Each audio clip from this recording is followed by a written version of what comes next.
नमस्कार साथियों, स्वागत है अपने YouTube चैनल तालीम बेद ज़ाकिर में।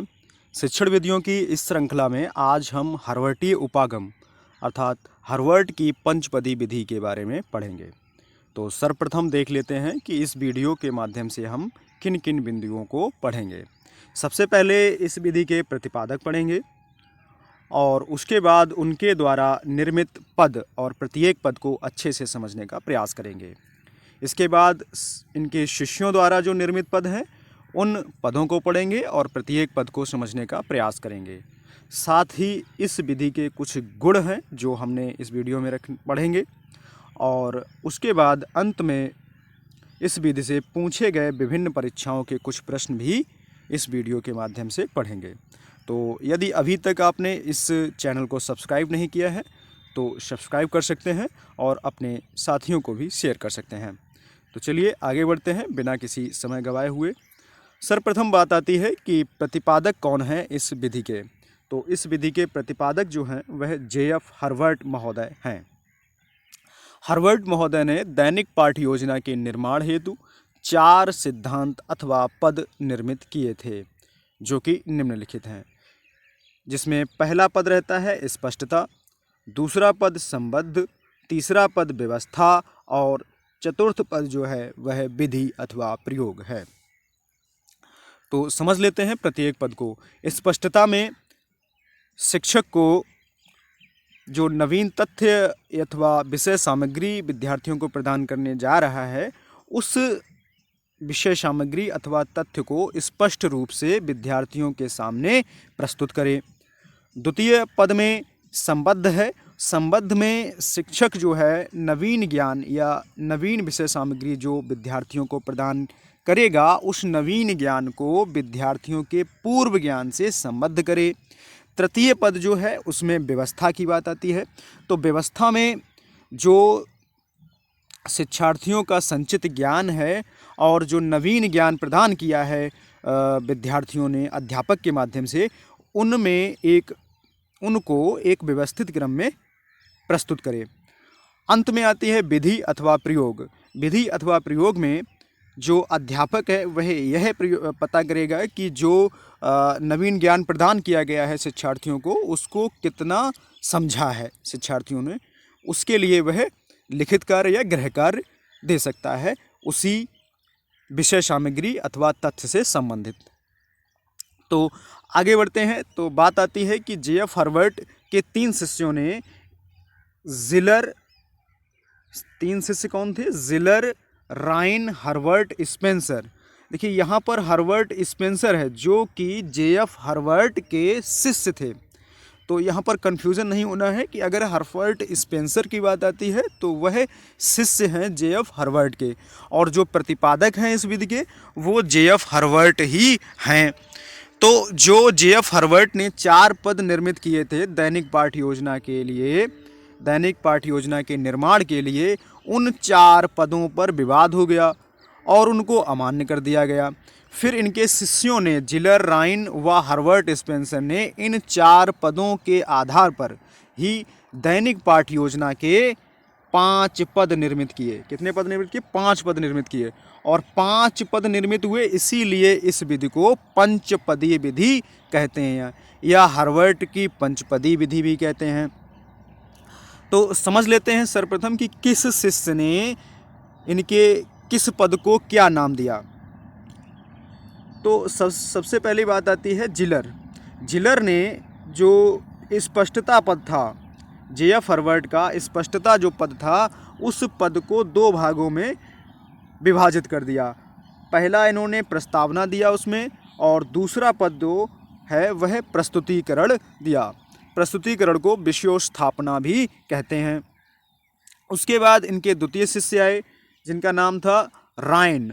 राइन ने जो प्रस्तावना पद था जो कि जिलर ने स्पष्टता के 2 भागों के आधार पर बनाया था उसमें प्रस्तावना का एक उपकथन भी जोड़ दिया जिसे उद्देश्य कथन नाम दिया।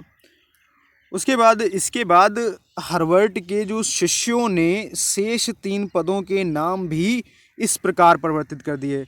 अब देखिए अभी तक क्या है कि केवल एक पद के ही 3 नाम हुए, जिसमें से एक उपपद है उद्देश्य कथन।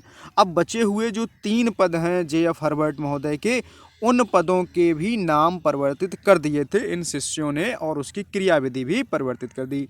तो सर्वप्रथम बात आती है कि जो संबंध था उसको तुलना नाम दिया, संबंध को तुलना नाम दिया, और व्यवस्था को सामान्यीकरण अथवा पूर्वावलोकन अथवा व्यवस्था निरूपण अथवा सिद्धांत निर्माण नाम दिया। अंत में जो चतुर्थ पद था विधि, उसका नाम जो है प्रयोग रख दिया। तो इस प्रकार जो JF हर्बर्ट महोदय के 4 पद थे दैनिक पाठ्य योजना के निर्माण के लिए, उन 4 पदों के आधार पर इनके शिष्यों ने 5 पद निर्मित किए।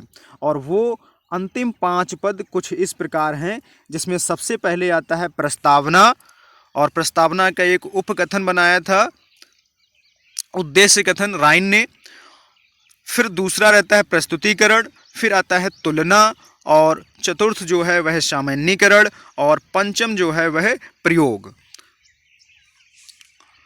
यही 5 पद हमारे लिए बेहद महत्वपूर्ण हैं और यही 5 पद मान्य हैं, जिसमें से सर्वप्रथम सर्वप्रमुख जो है वह प्रस्तावना ही है, उसके बाद प्रस्तुतिकरण है, उसके बाद तुलना है, फिर सामान्यीकरण, और फिर 5 में प्रयोग।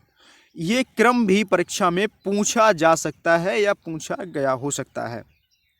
तो हमें इन पदों का क्रम भी ध्यान रखना है कि सर्वप्रथम प्रस्तावना होगा, उसके बाद प्रस्तुतिकरण, उसके बाद तुलना, फिर सामान्यीकरण और अंत में प्रयोग। अब हम प्रत्येक पद को अच्छे से समझ लेते हैं। प्रथम पद आता है प्रस्तावना। प्रस्तावना में क्या होता है कि जो अध्यापक वर्तमान पाठ अर्थात नवीन ज्ञान को जो विद्यार्थियों को प्रदान करने जा रहा है, उसको या पढ़ाने जा रहा है, उसको या उसके लिए शिक्षार्थियों को मानसिक रूप से तैयार करता है ना। ऐसे समझिए आप, जैसे कोई किसान खेत में बीज बोना चाहता है, तो उससे पहले क्या होगा कि वह उस खेत को अच्छे से तैयार करेगा। इसी तरह जो अध्यापक होता है वो बालकों को नवीन ज्ञान प्रदान करने से पहले बच्चों को मानसिक रूप से तैयार करता है, और इसके लिए वह कुछ प्रश्न निर्मित करता है और उन प्रश्नों को छात्रों के समक्ष प्रस्तुत करता है। वो प्रश्न जो होते हैं वह छात्रों के पूर्व ज्ञान से संबंधित होते हैं, अर्थात ये जो प्रस्तावना पद है यह छात्रों के पूर्व ज्ञान से भी संबंधित है। और यही प्रश्न अक्सर बनते हैं कि कौन सा कौशल जो है छात्रों के पूर्व ज्ञान से संबंधित है, तो प्रस्तावना कौशल जो है वो छात्रों के पूर्व ज्ञान से संबंधित है। ठीक है। अब दूसरा जो पद आता है वह है प्रस्तुतिकरण। प्रस्तुतिकरण में क्या होता है कि जो अध्यापक होता है वह जो नवीन तथ्य या विषय सामग्री विद्यार्थियों के समक्ष प्रस्तुत करने जा रहा है, उसको 2-3 खंडों में विभाजित करके इस तरह से प्रस्तुत करता है जिससे कि छात्रों के समझ में आ जाए, छात्र अच्छे से समझ सकें। तृतीय पद जो है तुलना। तुलना में क्या होता है कि जो अध्यापक होता है उसने जो नवीन ज्ञान प्रदान किया है छात्रों को या विद्यार्थियों को, उस नवीन ज्ञान को विद्यार्थियों के पूर्व ज्ञान से तुलना करता है, उसका कंपेयर करता है कि पूर्व ज्ञान में क्या सीखा था और इस नवीन ज्ञान में क्या सीखा है, आप आपस में तुलना करता है इस पद में। और उसके बाद आता है चतुर्थ पद यानी सामान्यीकरण। सामान्यीकरण में अध्यापक जो होता है जो विद्यार्थियों में संचित ज्ञान है उसका जो है सामान्य जानकारी देकर या सामान्य समझ बनाकर जो है उसको सामान्यीकरण करता है, उससे सामान्य जानकारी से सामान्य नियम की तरफ बढ़ता है। अंतिम जो आता है प्रयोग पद। प्रयोग में अध्यापक यह जानने का प्रयास करता है कि उसने जो नवीन विषय सामग्री छात्रों को प्रदान की है, नवीन ज्ञान जो प्रदान किया है, उसको छात्रों ने कितने अच्छे से समझा है। इसके लिए वह कुछ कक्षा कार्य देता है और साथ ही गृह कार्य भी देता है, और इस तरह से छात्रों का मूल्यांकन भी हो जाता है और जो विषय सामग्री पढ़ाई है उसका प्रयोग भी हो जाता है। तो कुछ इस तरह से हमने हर्बर्ट के 5 पदों को समझने का प्रयास किया है। आशा करता हूँ ये पद आपको समझ आए होंगे। आगे बढ़ते हैं तो इस विधि के गुण हम देखते हैं। पहला गुण आता है कि यह विधि स्मृति स्तर पर सीखने में अधिक प्रभावशाली मानी जाती है। अर्थात यह विधि जो है स्मृति स्तर पर सीखने में अधिक प्रभावशाली मानी जाती है। अर्थात रटने पर जो चीज़ें होती हैं, रटने की जो विषय सामग्री होती है, उसके लिए यह अधिक उपयोगी मानी जाती है या प्रभावशाली मानी जाती है। जैसे जो प्राथमिक स्तर के बच्चे होते हैं, जैसे कि पहाड़े याद करना, गिनती याद करना, अक्षर याद करना, इस तरह की जो जानकारी होती है, इस तरह की जो विषय सामग्री होती है, इसके लिए यह प्रभावशाली मानी जाती है। साथ ही यह विधि नंबर 2 जो गुण है वह है यह विधि बाल केंद्रित, मनोवैज्ञानिक व सीखने के नियमों पर आधारित है। और इसका एक महत्वपूर्ण दोष जो है, जिसको हमने नोट में लिख दिया है, कि यह विधि जो है वह विज्ञान शिक्षण के लिए उपयोगी नहीं है। विज्ञान शिक्षण के लिए यह जो विधि है वह उपयोगी नहीं है। बाकी भाषा शिक्षण के लिए उपयोगी है, और भाषा शिक्षण में भी जो पद्य शिक्षण रहता है उसके लिए भी इतनी प्रभावशाली नहीं रहती है जितनी कि गद्य के लिए रहती है। तो इस तरह से हमने इस विधि को समझा। अब इस विधि के जो प्रश्न हमारी पिछली परीक्षाओं में आए हैं उन प्रश्नों को हम पढ़ेंगे। पहला प्रश्न आता है कि निम्न में से किस कौशल में पूर्व ज्ञान का परीक्षण आता है। यह प्रश्न हमारी यूपी टेट के 2019 की परीक्षा में पूछा गया था, जिसमें ऑप्शन थे, फर्स्ट ऑप्शन था प्रस्तावना कौशल, सेकंड ऑप्शन था समापन कौशल, और थर्ड ऑप्शन था प्रदर्शन कौशल, और फोर्थ ऑप्शन था उद्दीपन परिवर्तन कौशल।